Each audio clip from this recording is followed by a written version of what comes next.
આસપાસ પાઠ નંબર 14 આપણો ખોરાક. તેમાં આપણે જુદા જુદા પ્રકારના ખોરાક વિશે સમજવાનું છે, બરાબર. સૌથી પહેલાં તમને અહીંયા પાઠ્યપુસ્તકમાં પેજ નંબર 95 પર વેણુનું કુટુંબ અને રાણીનું કુટુંબ એવી રીતના બે કુટુંબ આપેલા છે. તો સૌથી પહેલાં આપણે વેણુનું કુટુંબ જોઈએ.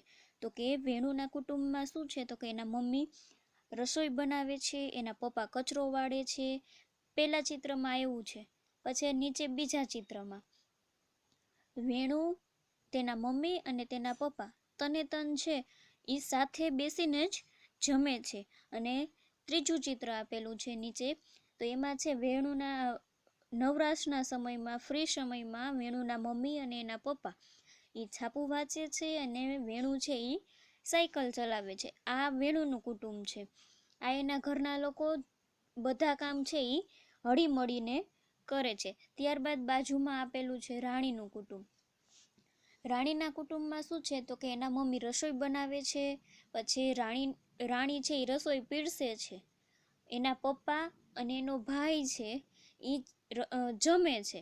અને નીચે ત્રીજું ચિત્ર આપેલું છે, એમાં એમ છે કે રાણીના પપ્પા છે એ છાપું વાંચે છે અને રાણીના મમ્મી અને રાણી છે એ કામ કરે છે. આ રીતે બે ચિત્ર આપેલા છે, બે જુદા જુદા કુટુંબના છે. હવે નીચે તમને આપેલું છે કે જુઓ અને કહો. આપેલા બે કુટુંબના ચિત્રો જુઓ. બંને કુટુંબમાં લોકો કેવા પ્રકારના કામ કરે છે તે આપણે જોઈ. તો કે જો વેણુનું કુટુંબ છે, વેણુના મમ્મી છે એ રસોઈ બનાવી રહ્યા છે, તેના પપ્પા કચરો કાઢી રહ્યા છે. મમ્મી, પપ્પા અને વેણુ છે સાથે ભોજન લઈ રહ્યા છે.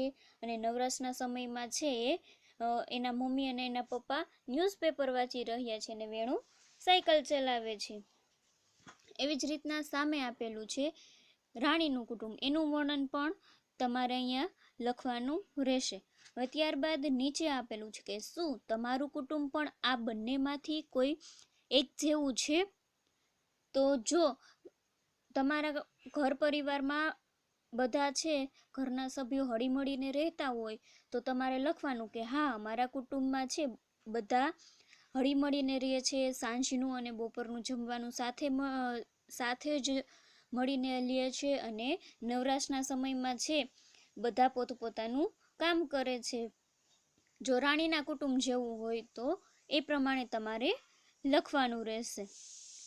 ત્યારબાદ પાછળ આપેલું છે કે વિચારો અને લખો. તમારા કુટુંબના બધા સભ્યો સાથે જ જમે છે? જો ના, તો કેમ? એટલે અહીંયા તમારે તમારા કુટુંબ વિશે લખવાનું છે. જો તમારા ઘરના સભ્યો સાથે જમતા હોય તો તે લખવાનું, અને જો ન જમતા હોય તો કયા કારણથી તે સાથે બધા જમતા નથી તે લખવાનું રહેશે. ત્યારબાદ છે તમે રસોઈ કામમાં કઈ કઈ મદદ કરી શકો છો?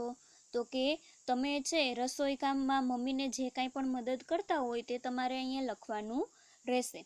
ત્યારબાદ આગળ આપેલું છે કે કુટુંબમાં રસોઈ કામમાં કોણ મદદ નથી કરતું અને કેમ? હવે રસોઈ કામમાં કોણ મદદ નથી કરતું અને એનું કારણ શું છે એ અહીંયા તમારે લખવાનું રહેશે. ત્યારબાદ આગળ છે કે પૂછો અને લખો. અહીં કેટલાક કામ જણાવેલા છે. તમારા ઘરમાં અને તમારા મિત્રના ઘરમાં તે કામ કોણ કરે છે તે પૂછો અને નોંધ કરો. તમે પણ યાદીમાં બીજા નામ ઉમેરી શકો છો.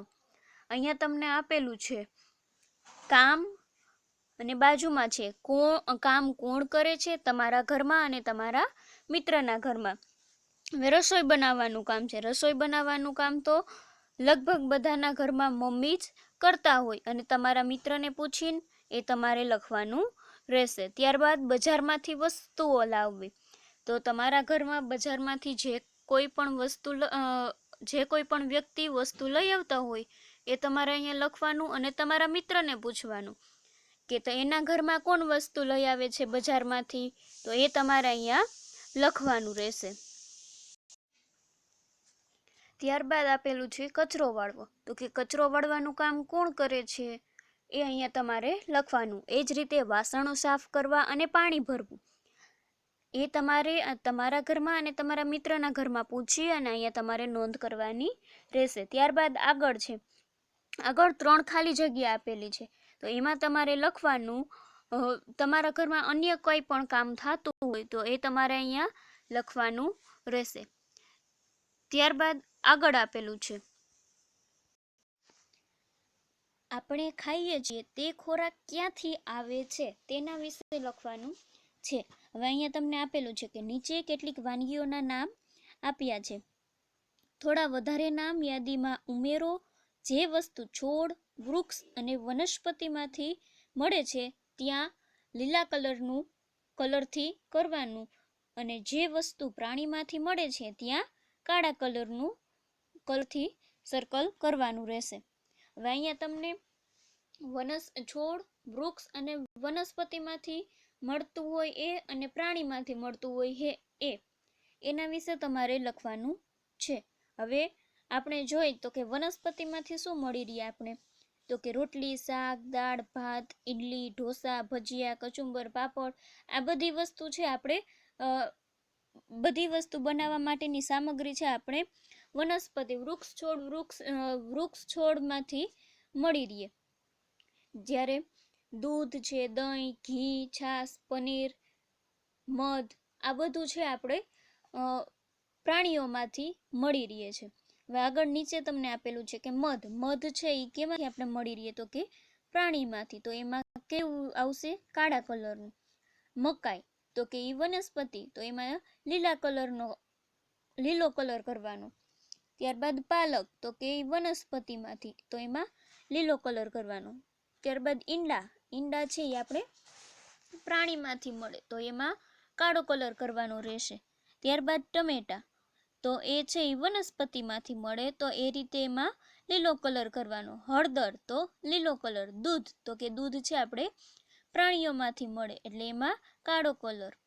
બટાકા લીલો કલર. માંસ તો એ પ્રાણીમાંથી મળે, તો એમાં કાળો કલર. ડુંગળી તો લીલો કલર. માછલી તો એ છે આપણે પ્રાણીઓમાંથી મળે, તો એમાં કાળો કલર. લીંબુ લીલો કલર. અજમો લીલો કલર. કેળા લીલો કલર. હવે અહીંયા નીચે તમને ખાલી જગ્યા આપેલી છે, તેમાં તમારે જુદા જુદા નામ લખી અને એ તમારી જાતે જ કરવાનું કે એ પ્રાણીમાંથી મળે છે કે વૃક્ષ છોડ વનસ્પતિમાંથી મળે છે. તમે એમાં ચોખા, બાજરી, ઘી, દહીં, દૂધ, મરચાં, રાઈ, આ બધા જ તમે લઈ શકો અને તમારી જાતે જ તેમાં લીલો કલર આવશે કે કાળો કલર આવશે તે તમે તમારી જાતે જ નક્કી કરી શકશો. ત્યારબાદ આગળ આપેલું છે કે વિચારો અને લખો. તમે જ્યારે બીમાર પડો ત્યારે વનસ્પતિમાંથી મેળવેલ દવા લો છો. હવે આપણે જ્યારે બીમાર પડીએ તો આપણે મોટા ભાગે છે પહેલા ઘરેલું ઉપચાર જ કરીએ. હવે આપણે શરદી ઉધરસ થઈ હોય તો મમ્મી આપણને કહે કે તુલસી, આદુ, મધ એનો ઉકાળો કરીને પીવો જોઈએ. ક્યાંય પણ આપણે વાગ્યું હોય તો એમાં જે આપણે પગ કે કંઈ મચકોડાઈ ગયો હોય તો એમાં મમ્મી છે આપણે હળદર લગાવી દઈએ. પેટમાં દુખતું હોય તો અજમાવાળું ગરમ પાણી પીવડાવે. એ જ રીતે કંઈ પણ દાંતમાં કે દુખાવો થતો હોય તો એમાં પણ છે મમ્મી છે એ લવિંગનું તેલ કે લવિંગ રાખવાનું કહે. એટલે આપણે છે એ ઘરેલું ઉપચાર કહીએ. વનસ્પતિમાંથી બધી વસ્તુ આપણે મળી રહી. હવે આગળ તમને આપેલું છે કે ઈજા થાય ત્યારે આપણે હળદર મીઠાનો લેપ લગાવતા હોય. ત્યારબાદ છે પેટમાં દુખાવો હોય ત્યારે તો કે અજમો છે એ ગરમ પાણી સાથે આપણે પીવો જોઈએ, તો પેટના દુખાવામાં રાહત મળે. ત્યારબાદ આગળ છે કે શરદી અને ઉધરસ હોય ત્યારે તો કે તુલસી, આદુ, મધ એ બધાનો છે ઉકાળો પીવો જોઈએ, અથવા તો રસ પીએ તો પણ ચાલે. ત્યારબાદ છે દાંતનો દુખાવો હોય ત્યારે તો એમાં છે લવિંગ અને તેનું તેલ છે એમ ત્યાં લગાવવું જોઈએ, તો છે આપણે દાંતના દુખાવામાં રાહત રહે. ત્યારબાદ આગળ આપેલું છે કે દરેક ટોપલા માટે સાચી વસ્તુ પસંદ કરો અને જોડવા માટે રેખા દોરો. અહીંયા તમને 4 ટોપલી આપેલી છે. ફૂલ, પાન, ફળો અને છોડના બીજા ભાગ. તો અહીંયા જેનું ફૂલ થતું હોય એનું ફૂલ, જેના પાન હોય એ પાન, ફળ થતું હોય એ ફળ, અને છોડના અન્ય ભાગ તો કે મૂળ છે, ડાળી છે, એવા છોડના અન્ય ભાગ છે તો એના વિશે તમારે લખવાનું રહેશે. એટલે કે અહીંયા તમારે રેખા દોરવાની થશે. હવે તમને સૌથી પહેલા આપેલું છે કે કચનાર ફૂલ, એટલે એ એક પ્રકારનું છે ફૂલ જ છે, તો ફૂલવાળી ટોપડીમાં છે એ રેખા દોરવાની રહેશે. ત્યારબાદ ગાજર, તો કે ગાજર શું છે તો કે છોડનો બીજો ભાગ, એનો ગાજર છે એ જમીનમાં ઉગે એટલે છોડનો બીજો ભાગ, એટલે ત્યાં છે રેખા દોરી જવાની. આદુ, તો કે જમીનમાં થાય, તો કે છોડનો બીજો ભાગ. ફણસ, ફણસ છે એક પ્રકારનું ફળ છે, એમાં લીલા કલરનું ઉપર છે થોડા કાંટાળાવાળું ફળ છે. ત્યારબાદ આગળ છે કેરી, તો કે એ ફળ. રાઈ, તો કે એ છોડનો બીજો ભાગ. ચણા, તો કે એ પણ છોડનો બીજો ભાગ કહેવાય. આંબળા, તો કે એક જાતનું ફળ છે. ત્યારબાદ ફણસી, ફણસી છે આપણે લીલી ચોરી હોય એના જેવી ફણસી આવે છે. ત્યારબાદ કમળનું પ્રકાંડ, એ એક જાતનું ફૂલ છે, એટલે ફૂલ તરીકે કમળનું પ્રકાંડ ઉપયોગી છે. ત્યારબાદ પાલક, તો કે પાન છે, પાલકના પાન હોય તો એ પાનની ટોપલીમાં તમારે રેખા દોરવાની રહેશે. ત્યારબાદ ફુલાવર, ફુલાવર છે એનું ફૂલ હોય તો એ ફૂલની ટોપડીમાં રેખા દોરવાની. મીઠો લીમડો, તો એ પાન છે મીઠા લીમડાના, તો પાનની ટોપડીમાં રેખા દોરવાની. મૂળો, તો એ છોડનો બીજો ભાગ. કેળું, તો એ ફળ. બટાટા, તો કે છોડનો બીજો ભાગ. આ જ રીતે તમારે પાઠ્યપુસ્તકમાં તમારે આ પાઠ પૂરવાનો રહેશે અને હોમ અસાઇનમેન્ટ કરવાનું રહેશે.